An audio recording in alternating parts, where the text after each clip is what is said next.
이 삼손 이야기의 그 배경이 되는 그 내용을 우리가 지난 시간에 살펴보았죠. 그래서 마노아의 가정 가운데 아이가 없었다라는 것은 그 당시 이스라엘 상황이 얼마나 절망적이었는가를 보여주는 상징적인 사건이었습니다. 그럼에도 불구하고 그들이 그 절망적인 그 현실을 절망으로 느끼지 못하는 아주 무감각한 그런 세대가 되었음을 또한 우리 가운데 고발하고 있습니다.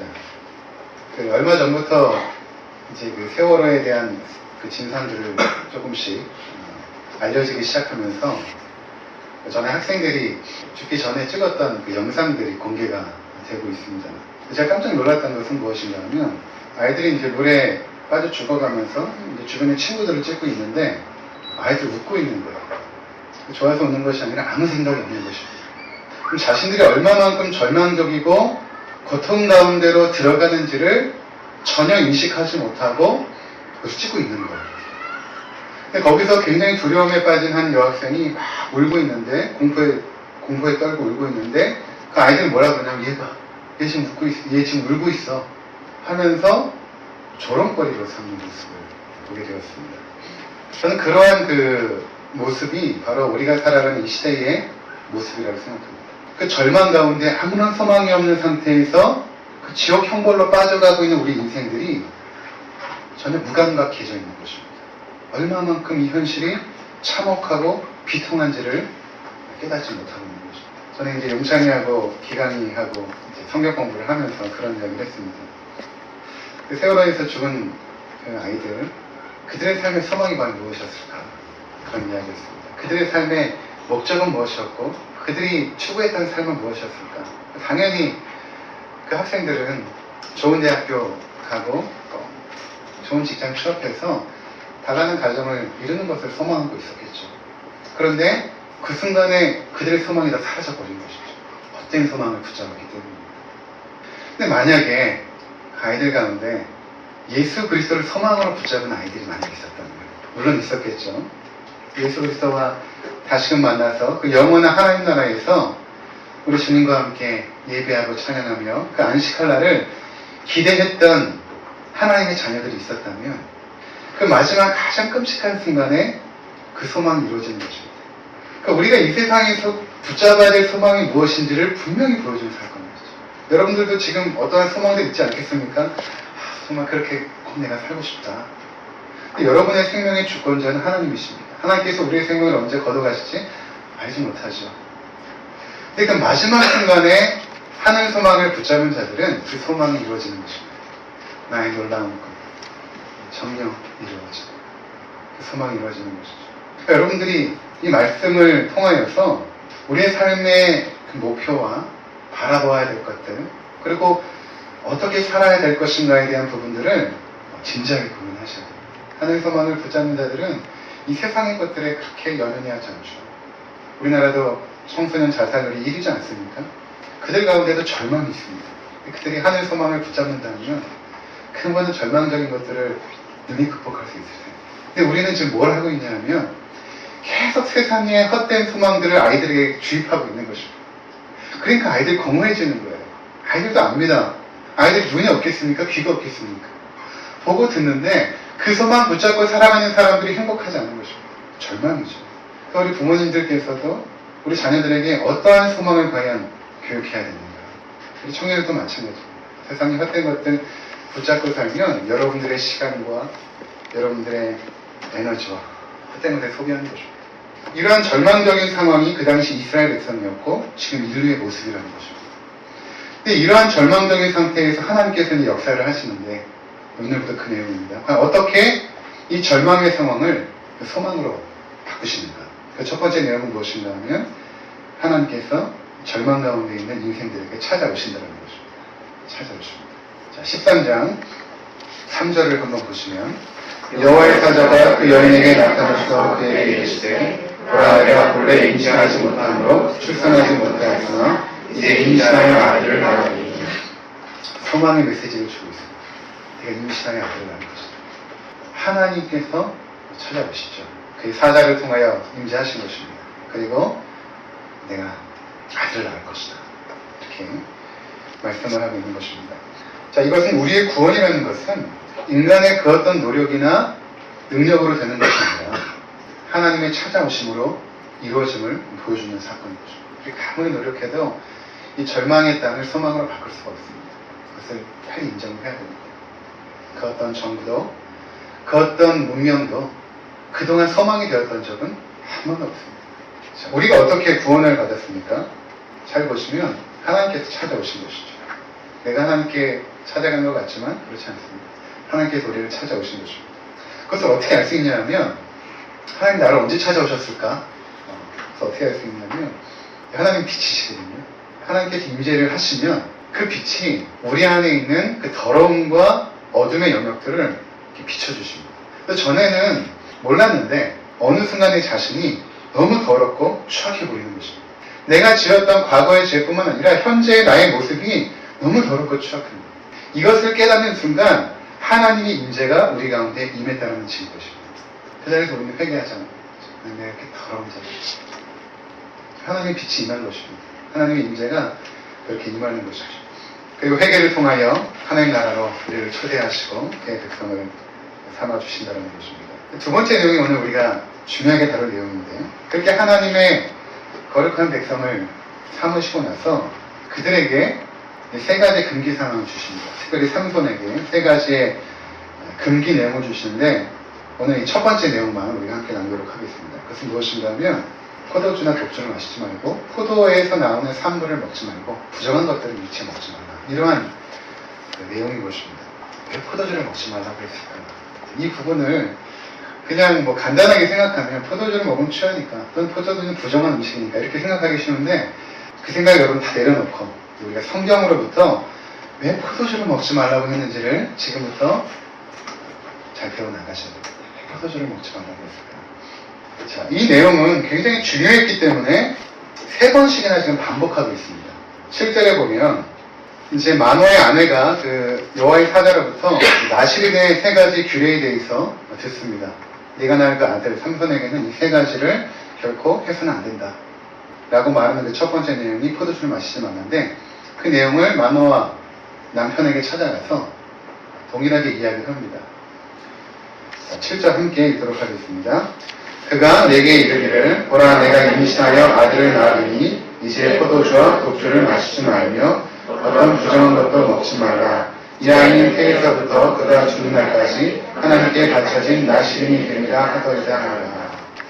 하나님께 바쳐진 나시린이기 때문에 이제는 구별된 삶을 살아야 되는데 그 첫 번째가 포도주를 먹지 마라.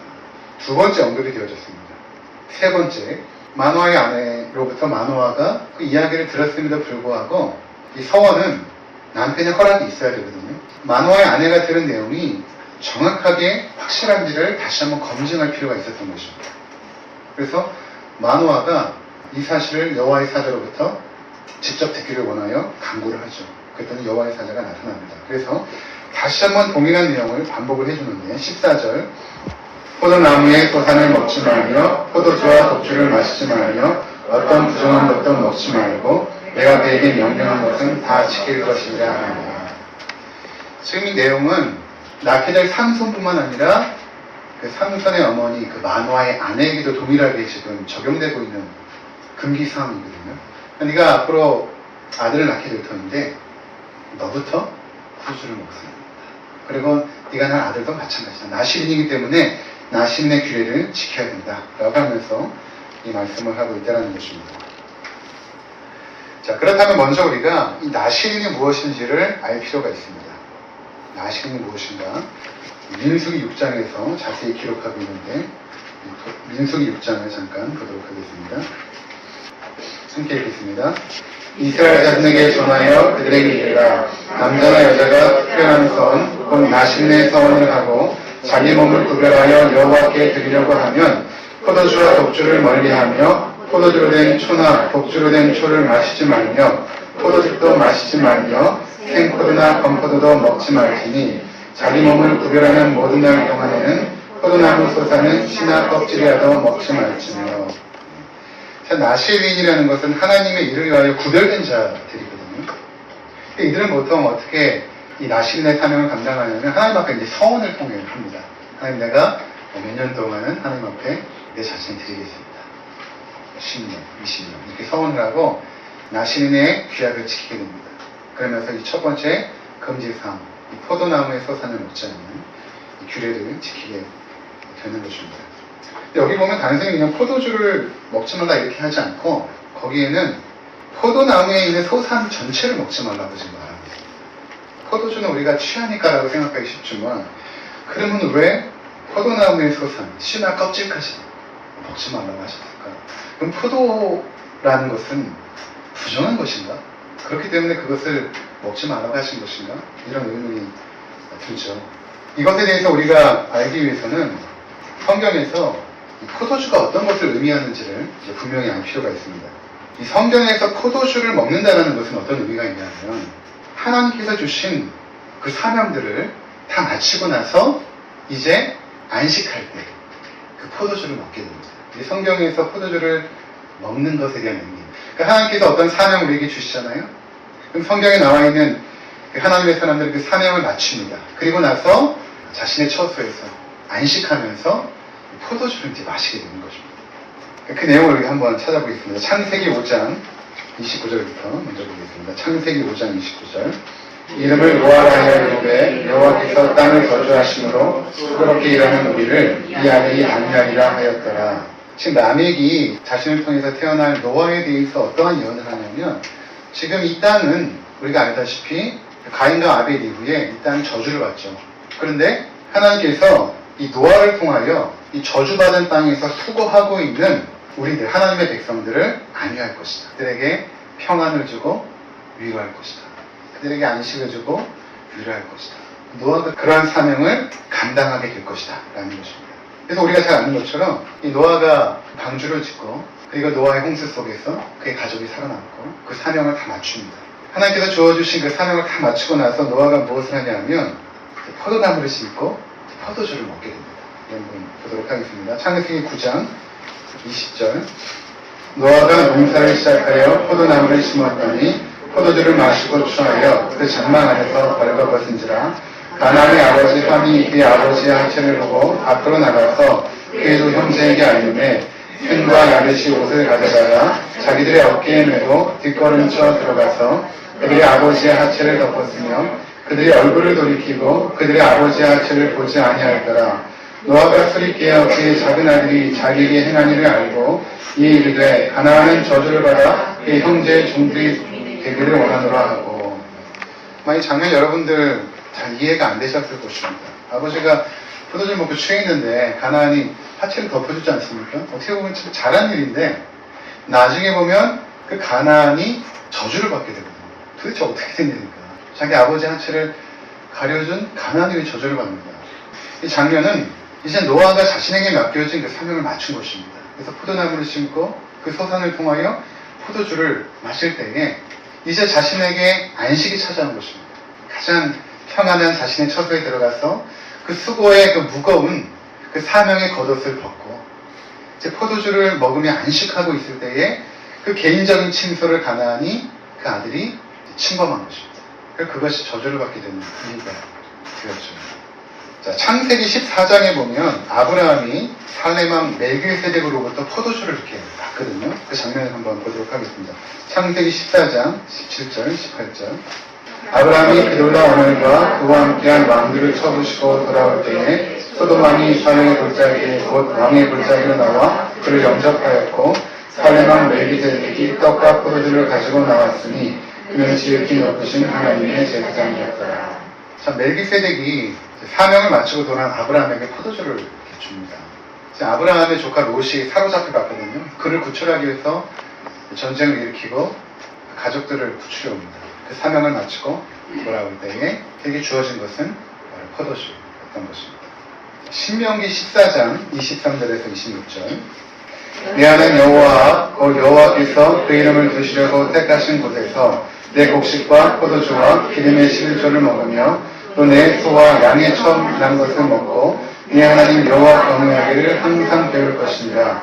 그러나 내 하나님 여호와께서 자기 이름을 두시려고 택하신 곳이 내게서 너무 멀고 행로가 어려워서 내 하나님 여호와께서 그 풍부히 주신 것을 가지고 갈 수 없거든 그것을 돈으로 바꾸어 그 돈을 싸가지고 네 하나님 여호와께서 택하신 곳으로 가서 내 마음에 원하는 모든 것을 그 돈으로 사되 소나 양이나 포도주나 독주 등 내 마음에 원하는 모든 것을 구하고 거기 내 하나님 여호와 앞에서 너와 내 권속이 함께 먹고 즐거워할 것이며. 이 말씀 보니까 이제 우리 포도주 먹고 독주 먹어도 되겠구나. 될지도 모르겠습니다. 자, 성경은 무조건 포도주나 독주를 금하는 것이 아니에요. 포도주나 독주를 먹을 수 있는 상태는 어떤 상태냐면 하나님께서 우리에게 주시는 그 안식 안에서, 하나님께서 우리 가운데 주시는 그 축복 안에서 너희가 이제 안식하면서 평안히 쉬면서 이제는 포도주를 먹어라. 그렇게 했던 것입니다. 포도주는 쉼을 위해 주어진 안식과 축복의 상징이었던 것입니다. 근데 이것을 지금 나실인에게 금하신 이유는 무엇일까요?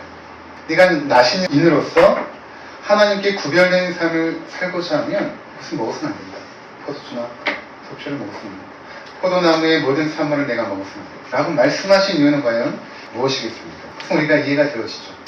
이렇게 보니까 이제 그가 하나님의 사역을 감당하기 때문에 그런 것입니다. 그는 안식할 수 없는 것입니다. 하나님의 사역을 이제부터 감당해야 되는 것입니다.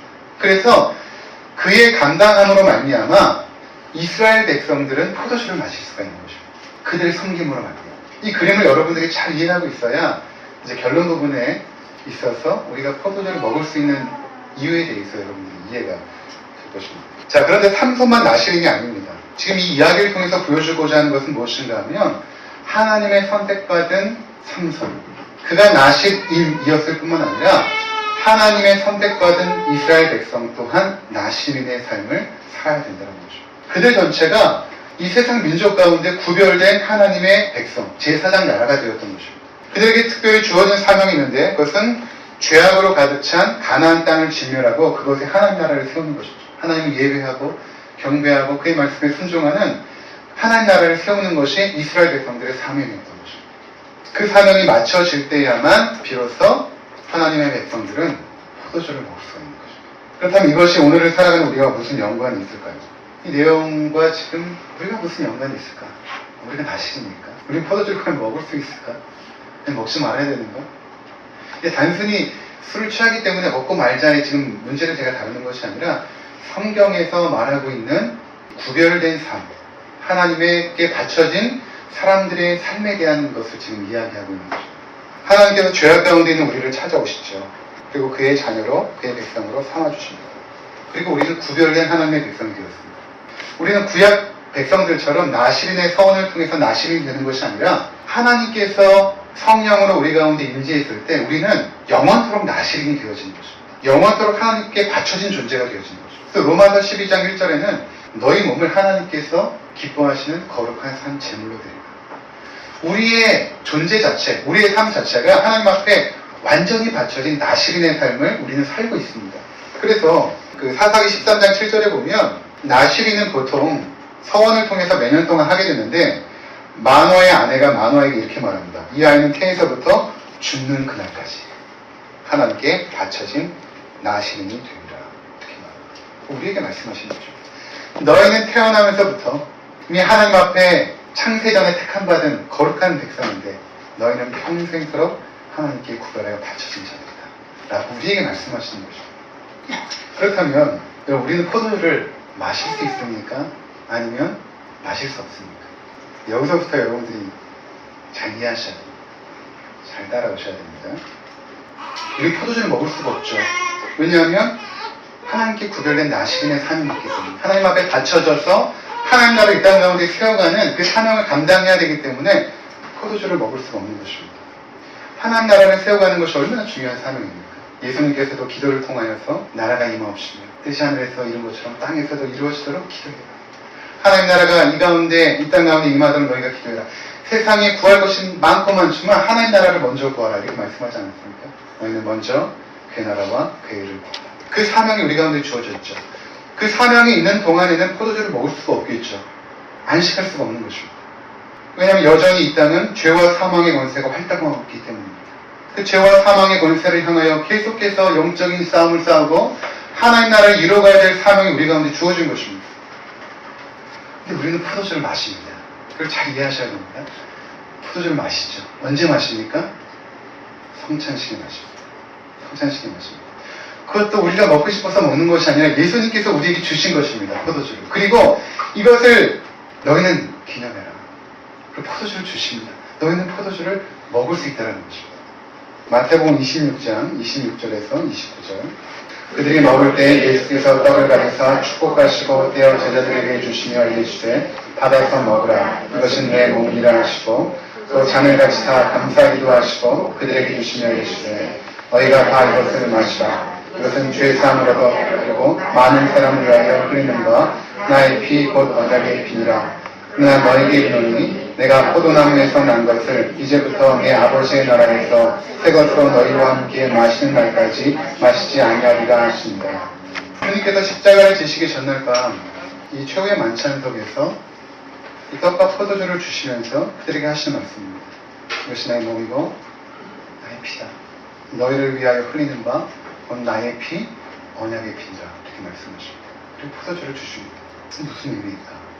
왜 주님 우리에게 포도주를 주셨을까? 그리고 이것을 기념하여 나를 기념하라고 하셨을까? 그런데 또 예수님은 뭐라고 말씀하시냐면 나는 포도나무에서 난 것을 먹지 않겠다 이렇게 말씀하십니다. 우리에게는 포도주를 주시면서 예수님은 뭐라고 말씀하시냐면 내가 29절에 포도나무에서 난 것을 이제부터 내 아버지의 나라에서 새 것으로 너희와 함께 마시는 날까지는 마시지 않는다 이렇게 말씀하십니다. 나는 완전한 하나님 나라가 이 땅 가운데 임할 때까지 마시지 않을 것이다. 그럼 너희는 포도주를 마시라 이렇게 말씀하십니다. 이게 무슨 의미입니까? 예수님께서 포도주를 마시지 않겠다는 것은 이제 그분에게 그동안의 사역과는 완전히 구별된 본격적인 하나님의 사명을 감당하게 됨을 의미하는 것입니다. 그 하나님의 사명이 무엇입니까? 우리의 구원입니다. 십자가를 지고 죄인들의 모든 죄를 구속하는 사역을 감당하시고 부활하심으로 말미암아 하나님의 아들로 인정받으시고 모든 사단과 죄와 사망의 권세를 완전히 물리치시고 승천하셔서 하나님 보좌 우편에 앉으셔서 우리를 그분의 능력과 그분의 사랑과 자비하심으로 다스리는 이 사명, 이 사명이 이제 예수님에게 주어진 것입니다. 이 사명이 끝날 때까지는 내가 포도나무의 소산을 먹지 않겠다 라고 말씀하십니다. 근데 왜 우리에게 이것을 주셨을까? 어떤 의미가 있습니까? 내가 이룬 이 사역을 통하여 너희에게 안식이 주어졌다는 것입니다. 너희가 노력해서 주어지는 안식이 아니라 그것은 결코 이룰 수 없지만 이 절망 가운데 소망 없는 세상 가운데 너희가 안식할 수 있는 유일한 이유, 그것은 바로 내가 이룬 십자가의 구원 사건이다 라는 것을 우리 가운데 보여주신 행위가 바로 성만찬 행위였던 것입니다. 그래서 우리는 포도주를 마시지 않습니까? 완전한 하나님의 안식은 아직 도달하지 않았습니다.